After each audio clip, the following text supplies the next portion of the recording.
In yesterday's video, we explored the ending to the Honest Hearts DLC if we choose to side with Daniel and evacuate the sorrows from Zion. But today, let's find out what happens if we choose to bring the fight to the Whitelegs. Going back to Daniel, instead of saying that retreat is best, we can say, I think Joshua is right. We should fight the Whitelegs. No. Why? Why? Haven't you seen enough of what's going on here to see that the Sorrows don't need to butcher the Whitelegs for a piece of land? What Joshua wants is more than an attack. He wants a slaughter.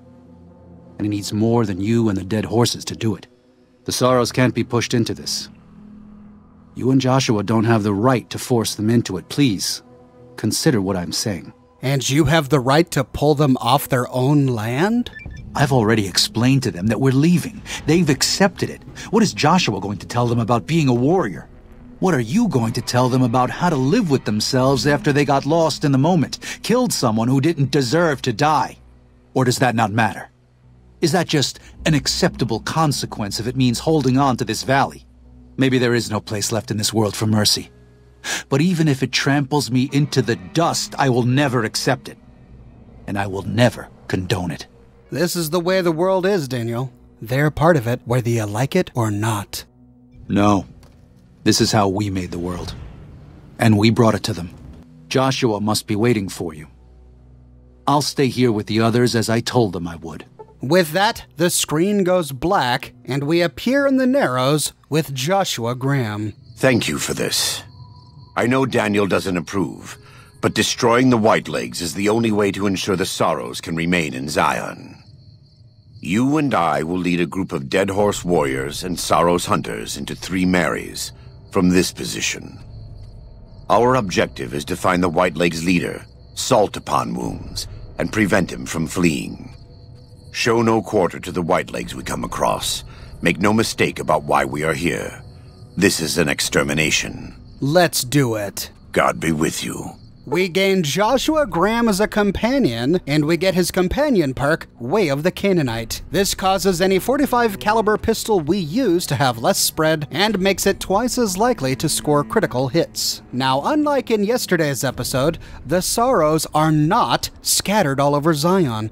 We don't have to do any side quests to round them up. Instead, we learn that the Whitelegs encampment is in the very southwestern corner of Zion at a place called 3 Marys. Upon arriving, we see the sign split in 2 and we find blood splattered on the canyon walls and on the ground. A fitting omen for the gateway to the Whitelegs encampment. Like the path to many of the tribal camps, the road to this one is a river. Following the river, we arrive at the first Whiteleg totem and the entrance to the 3 Marys. Here we see a Dead Horse tribal already walking around. It looks as if the Dead Horses and the Sorrows have already started their attack. Indeed, as we get closer, we see the bodies of tribals, Whitelegs, Sorrows, and Dead Horses scattered across the ground. We also find a lot of pre-war objects. It seems strange to me that so many pre-war objects would be so highly concentrated just in the 3 Marys, because we don't find any of these things elsewhere in Zion, aside from inside some of the caves. Here in the 3 Marys, we find clocks, televisions, toasters, refrigerators, tires, all sorts of stuff. I think the best way to explain this is that these may be the spoils of war that the Whitelegs have dragged back to their base camp. Continuing along the river, we suddenly stop. An explosion rings out, and Joshua Graham takes us aside. This is taking too long. We can't let Salt Upon Wounds escape. I'm going to find a way around. God willing, we will finish this together.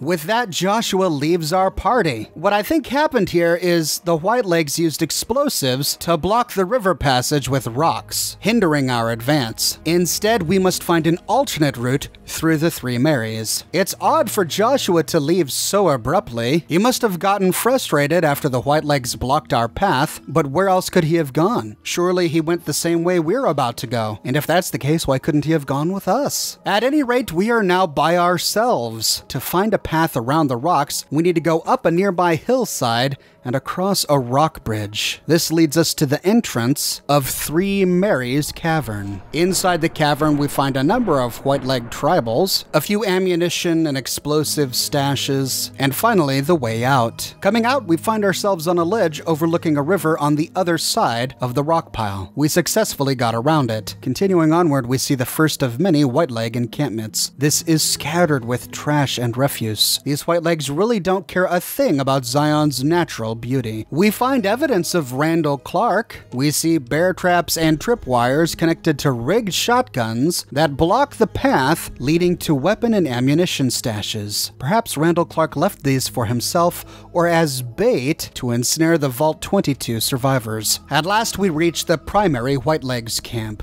but it's empty. Where are all the people? We killed a few on our way here, but not a whole lot. You'd think there would be more Whitelegs here. Maybe Joshua rendezvoused with his dead horses and managed to kill all of the Whitelegs before we arrived. After looting the camp, we can head back down to the river. We fight a few more scattered Whitelegs until when we are about to reach the end of the river, we stumble upon Joshua Graham. We warned you at Syracuse, and you persisted. You took advantage of us at New Canaan to drive us out, and like the dogs of Caesar you are, you followed us to Zion. And now you stand on holy ground, a temple to God's glory on earth. The only use for an animal in our temple is sacrifice. Kale wachene conserva o. You understand me, don't you? Don't you? Outman. Kunaman mad. He killed all Whitelegs. You talk. You stop. We have two options here. We can say, you're right. We're gonna kill you, but not like this. Defend yourself. You can no ni kumpa me. They are you. In which case he becomes hostile, but we'll see the outcome of that choice in just a minute. Or we can say, whoa, this isn't what I signed up for. Let me talk to Joshua about this. Him hear you. You talk. Don't listen to this thing. His cries are those of a mad beast caught in a thicket. He gave no mercy to my family, and I will give none to his. We have 3 ways to respond, each of which significantly impacts the ending. The first option is to have no objections and to encourage Joshua Graham to execute Salt Upon Wounds. God's will.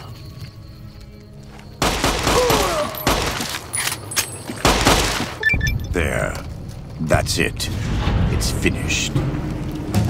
When they hear what happened here, the Whitelegs will crawl back to their great Salt Lake. If Caesar doesn't kill them, they'll wither and die like the cursed mongrels they are. If we choose this option, we learn the following. Joshua Graham's chilling execution of Salt Upon Wounds seared into their minds. The surviving Whitelegs retreated to the Great Salt Lake. Unable to shake the memory of their brutal defeat and the dead horses' savagery in battle, the Whitelegs feared further reprisals. They fled north, out of Utah, into Wyoming. The wilderness was harsh, and the first winter claimed over half the tribe. When spring came, the survivors parted ways in small bands, and so the Whitelegs died a quiet, ignominious death. The Sorrows fought beside Joshua Graham and the dead horses, eradicating the threat the Whitelegs posed to Zion. Watching as the courier encouraged Joshua Graham to execute Salt Upon Wounds, the Sorrows learned that New Canaan offered no mercy to the wicked. The Sorrows' transformation from a peaceful, timid tribe into a merciless, warlike people broke Daniel's heart. Over time, the Sorrows became ever more ruthless in their dealings, even with each other. Daniel traveled to and fro between the New Canaanites and Zion, continuing to plead for a return to the old ways whenever he visited. Eventually, the Sorrows grew tired of his blather and turned their backs on him. With the Whitelegs crushed, Joshua Graham led the Sorrows and dead horses in tearing apart and burning the corpses of their enemies. He set about training his army in the way of the Canaanite, and soon the new Canaanites and tribes of Zion were feared well into the Mojave. Legends of the Burned Man grew even more depraved and terrifying. Alternatively, we can say, Joshua, let him keep his dignity. Give him a fighting chance.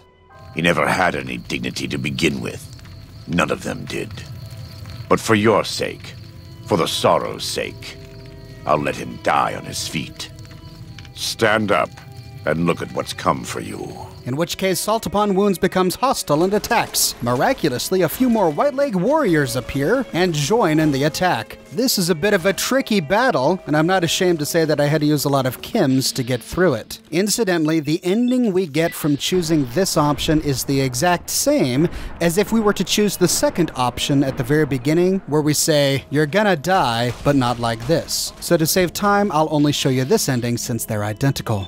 Now, Joshua got hit by a shish kebab in this battle, so once Salt Upon Wounds was dead, Joshua was on fire when he addressed us.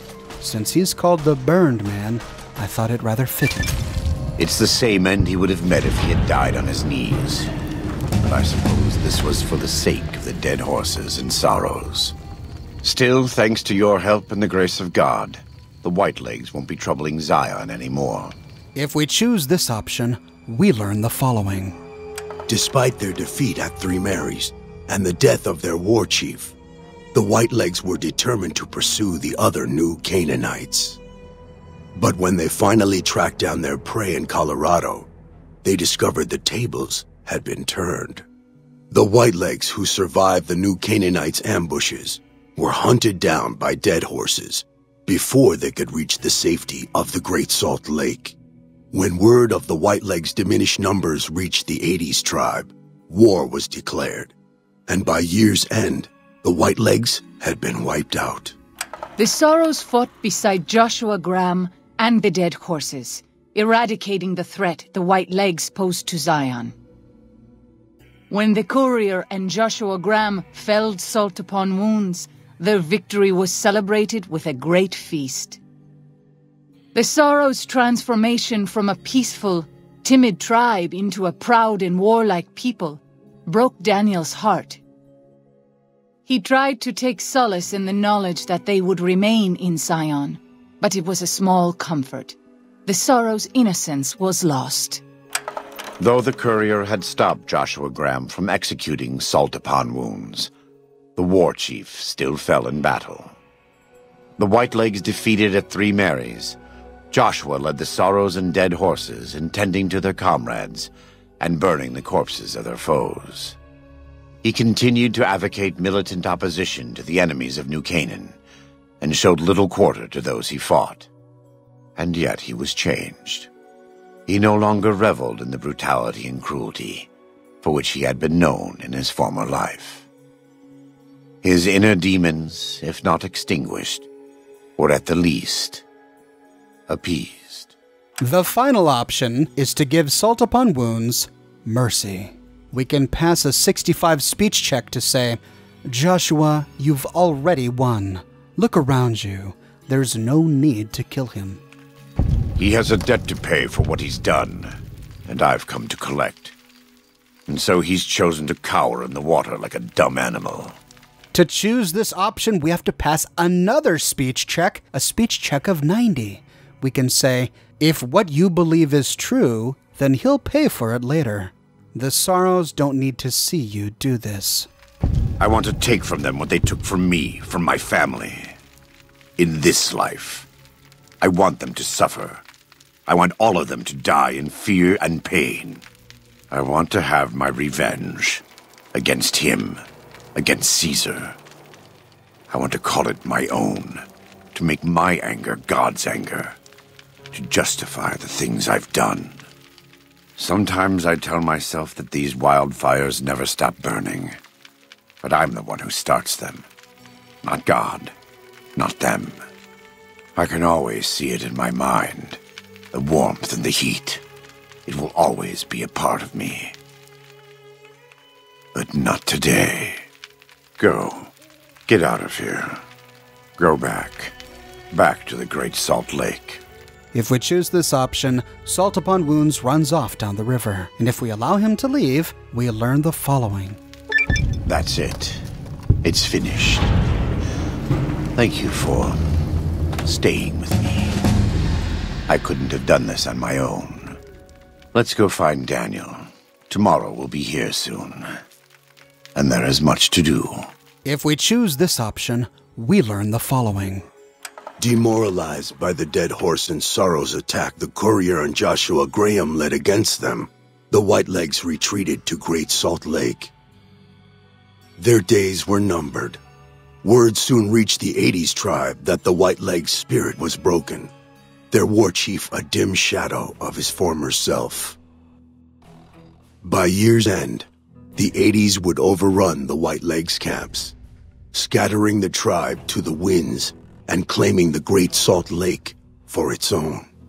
The Sorrows fought beside Joshua Graham and the Dead Horses, eradicating the threat the Whitelegs posed to Zion. Seeing the courier convince Joshua Graham to spare Salt Upon Wounds, the Sorrows learned that retribution could be tempered by mercy. Though he despaired at the Sorrows' loss of innocence, Daniel took some small consolation in the courier's lesson, and prayed it would take root. The threat of the Whitelegs ended. Joshua Graham helped the Sorrows and Dead Horses tend to their fallen comrades and secure Zion. The courier's words had stayed Joshua's wrath in his darkest hour, and in sparing Salt Upon Wounds, he was changed. While he continued to advocate militant opposition to the enemies of New Canaan, he sometimes showed quarter to those who crossed his family. Eventually, this new spirit would diminish the myth of the burned man in distant lands, a small price for the peace it brought to Joshua Graham.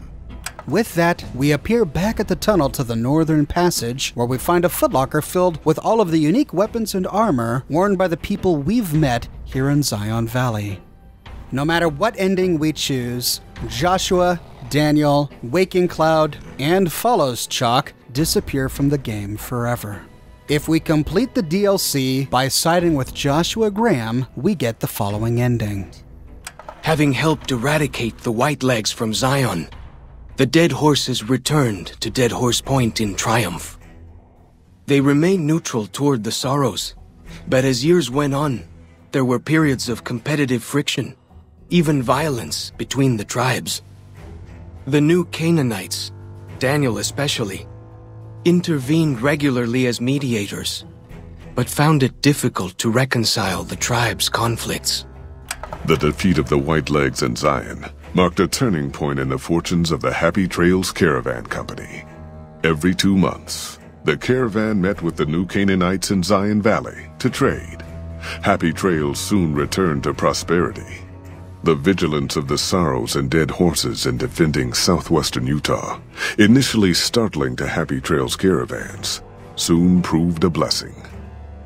The tribes united against the 80s, driving them back from Highway 50, and thus opening yet another trading route for Happy Trails caravans.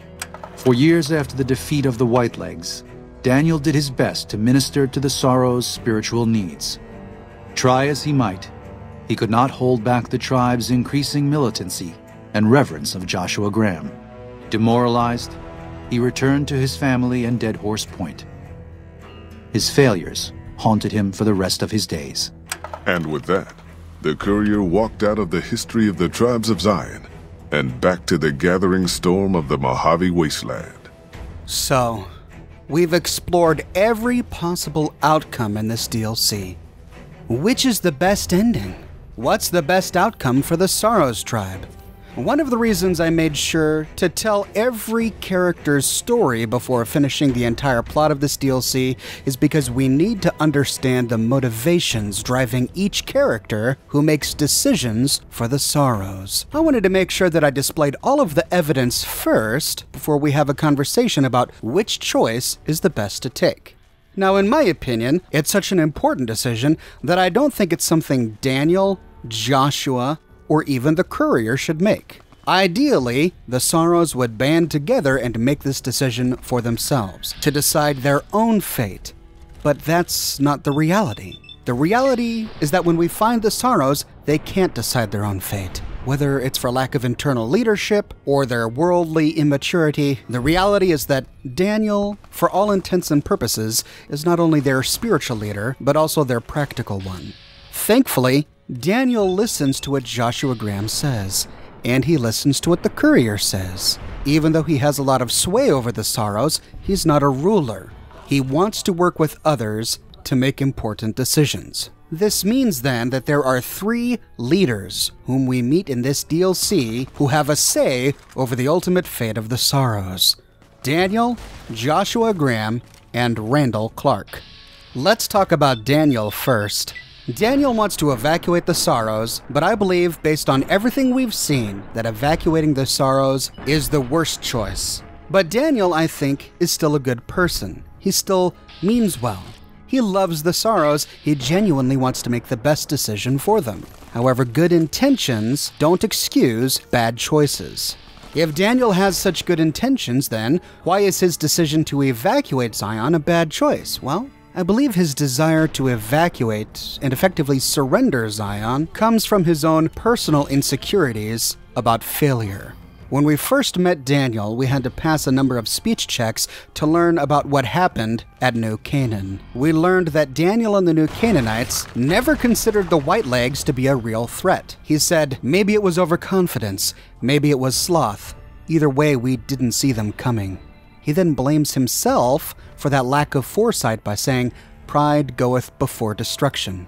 He's being really hard on himself for what happened at New Canaan. He blames himself for being too prideful to see these petty white-leg tribals as a real threat. That pride, in his mind, led to the destruction of New Canaan. The violence and brutality of that destruction also haunts him. He lost his bishop Mordecai during that attack, a man he was close to.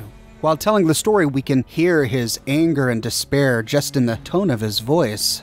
Additionally, he's painfully aware of his failures with other tribes. During that story, he told us that he and the other New Canaanites had tried to minister to the Tarwalkers and the Crazy Horns, but both of those tribes were also destroyed by the Whitelegs. And finally, he reveals that the only reason the Whitelegs are here in Zion is because they followed the New Canaanites here. The Whitelegs were tasked with destroying the New Canaanites as a prerequisite for joining the Legion. So naturally, they followed the New Canaanites here, and while here, they discovered the Sorrows and decided to exterminate them since they were easy prey. Daniel feels guilty for that, and so he wants to save as many Sorrows' lives as possible. Now, when you pressure him about his past mistakes and tell him that he shouldn't try to escape them, he agrees with you, and he says, "You're right, we can't escape our past mistakes no matter how hard we try. The best we can do is own up to them and trust in the Lord to forgive us." What I believe he's doing, however, is that he's not trusting in the Lord to forgive him. Instead, I believe he's trying to earn forgiveness by rescuing the Canaanites all over again using the Sorrows tribe as a proxy. You see, he knows the Whitelegs are coming this time, and he's not going to allow his pride to dismiss the Whitelegs. Instead, he wants to take action now and to evacuate the canyon to save the Sorrows as a way to gain forgiveness for allowing New Canaan to be destroyed. Even though I think he's a genuine person who really loves the Sorrows, I believe that though he may not realize it, he's trying to evacuate the Sorrows to heal his own conscience. And ultimately, that's a selfish goal. I believe he reveals this when we finally agree to evacuate Zion. He has his doubts. He realizes at that time that things could go wrong, and the Whitelegs could possibly wipe out more Sorrows during the evacuation than if they took the war to the Whitelegs. But he ends by saying that's a risk he's willing to take. But he's risking the lives of the Sorrows. And his own life. He is risking his own life. But are the lives of all of the Sorrows a risk he has the right to take?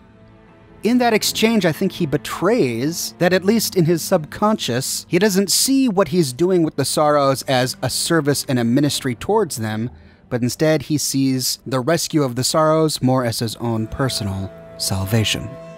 Now, aside from Daniel's personal motivations, I believe staying in Zion is just a poor practical decision. Daniel labors under a misconception that evil people don't exist outside Zion, or at least you would think he does based upon his actions. If we do evacuate the Sorrows from Zion Canyon and we take them to the Grand Staircase, who's to say that some other tribe won't see the Sorrows as easy prey and attack? We realize that many of these tribals simply prey upon people that are weaker than them. We learned this when we defeat the Whitelegs. After destroying the Whitelegs, the 80s saw that weakness as an invitation to raid the Whitelegs, and the Whitelegs were finally dashed to pieces by the 80s.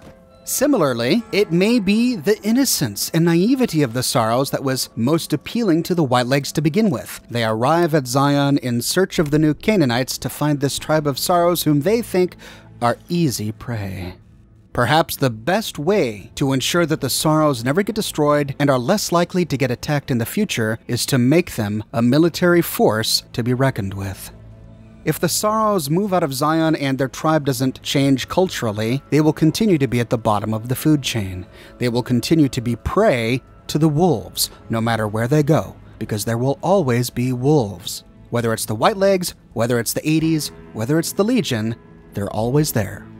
Another practical reason, I believe, for defending Zion is an economic one. If we succeed at defending Zion, then we have the Sorrows, a peaceful tribe living in Zion with whom we can trade. With the Dead Horses at Dead Horse Point, we can trade with another peaceful tribe there. It's better for the economy. The Happy Trails Caravan is going to make more money. When they make more money, they're able to grow. When they grow, camps and towns and tribes and cities that they visit have access to more goods, more money. The economy becomes more healthy. We learned that if we defend Zion, the Sorrows and the Dead Horses defend their lands from hostile threats which make the roads safer, allowing the Happy Trails Caravan and other caravans to go farther, allowing each of their trips to be much more profitable.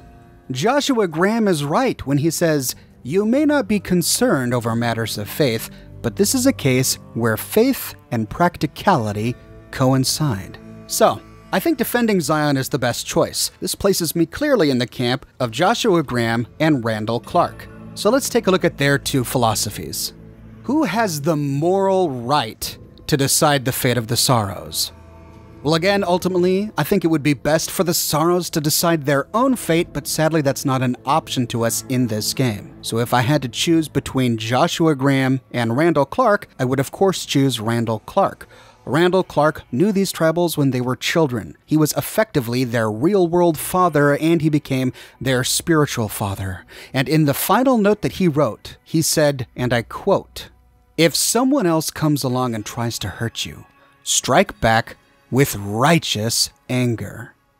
Righteous is his own word. It sounds like a word that Joshua Graham would use, or that Daniel would use. But no, this came from Randall Clark. Randall Clark, the practical man. Randall Clark, the man who suffered through all of life's tragedies. Randall Clark, who loved the Sorrows just the way they were, admired their innocence, but fully expected them to grow up, become mature adults, discover the weapons caches that he had stashed in his caves, and ultimately be able to defend themselves. I think that it's clear that even though Randall Clark loved their innocence and loved their naivety, he recognized that they were all children. Innocence is a beautiful thing in a child, but innocence and naivety in a fully grown adult who is tasked with providing for children and defending his or her own lands is less charming. I think it's clear that Randall Clark wanted the Sorrows to live long lives, and he wanted their tribe to have a long history. And the only way to do that is to be able to defend it. But Randall Clark is dead. We find his philosophy and his desires for the tribals scattered around Zion, but he's not there. He can't make this decision for the Sorrows, so we're left with Joshua Graham. Now, Joshua Graham is a very complicated personality. I believe that his decision to take the fight to the Whitelegs is the best practical decision for the health of the region and for the longevity of the Sorrows. But what are Joshua Graham's motivations? His motivations play a large role in how we achieve the end result, getting rid of the Whitelegs.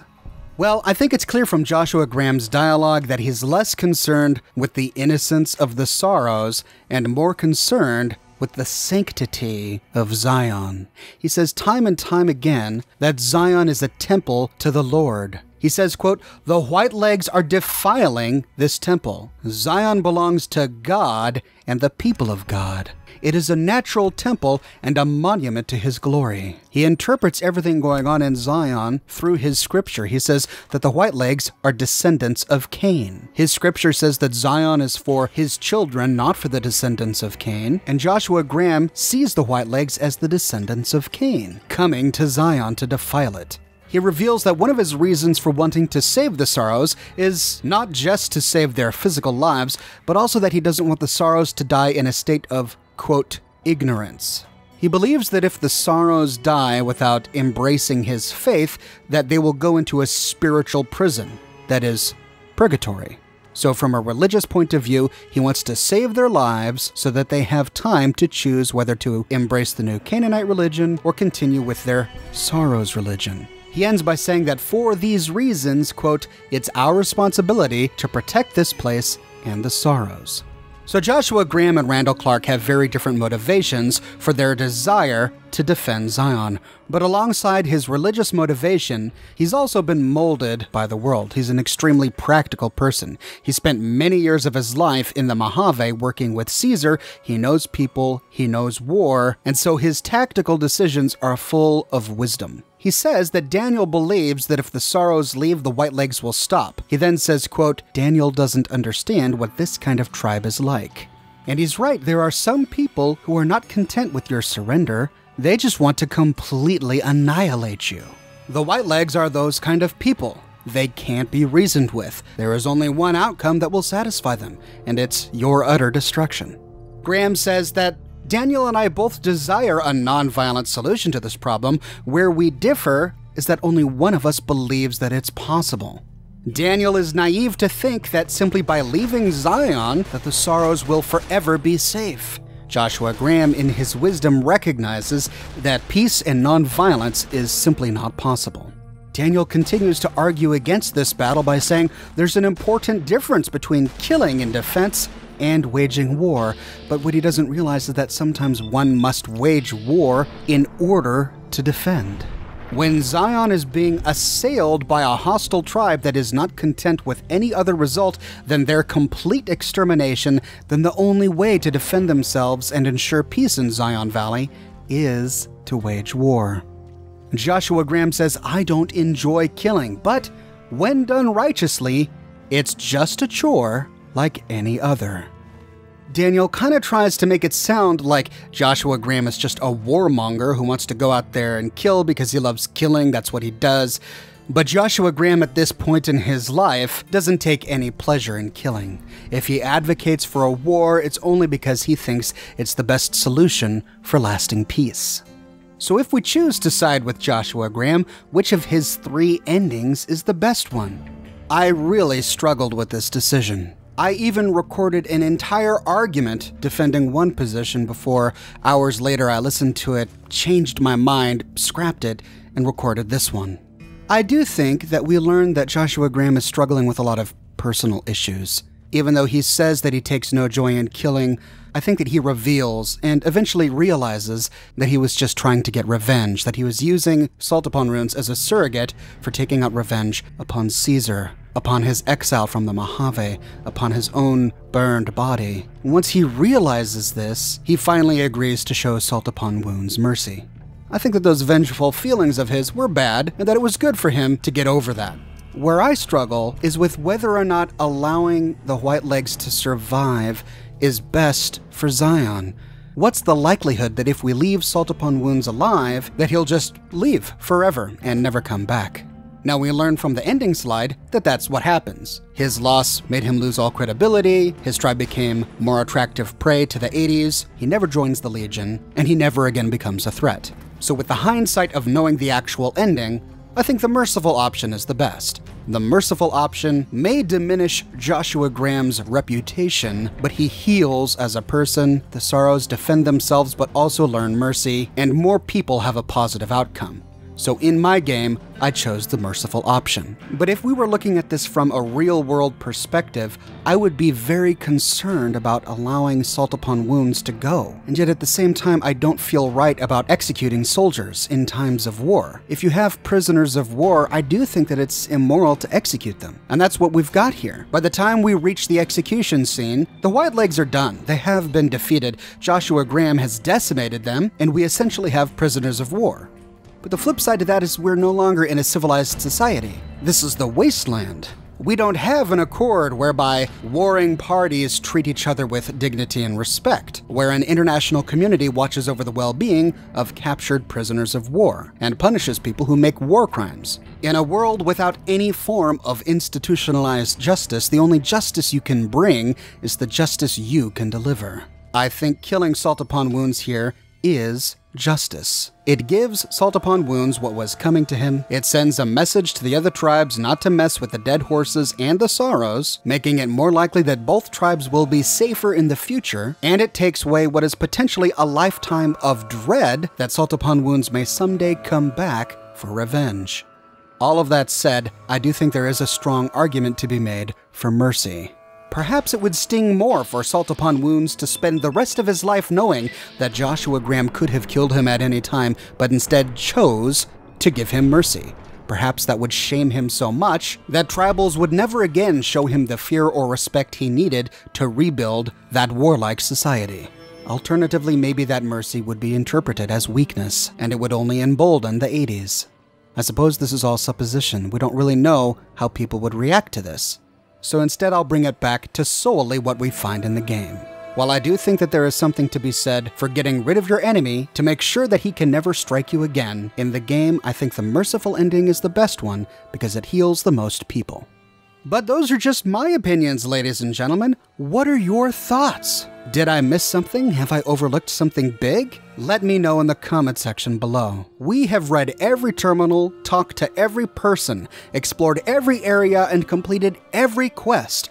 We have finally finished the full story of Honest Hearts. And I wanted to make sure that we did so before I gave my opinion on the best resolution.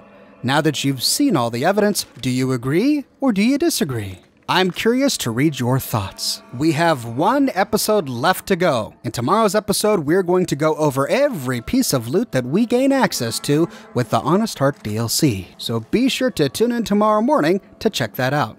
Thank you so much for sticking with me during this series. I've had a whole lot of fun. I hope you have too. If you like what I do and you want to support me in a more personal way, consider becoming one of my patrons on Patreon. Patreon subscribers get access to a private channel on my Discord server, as well as a bunch of other cool Oxhorn perks. But more importantly, I'm just so glad you're here watching this video with me today. Thank you so much for watching, and I'll see you tomorrow morning, bright and early, with a brand new video.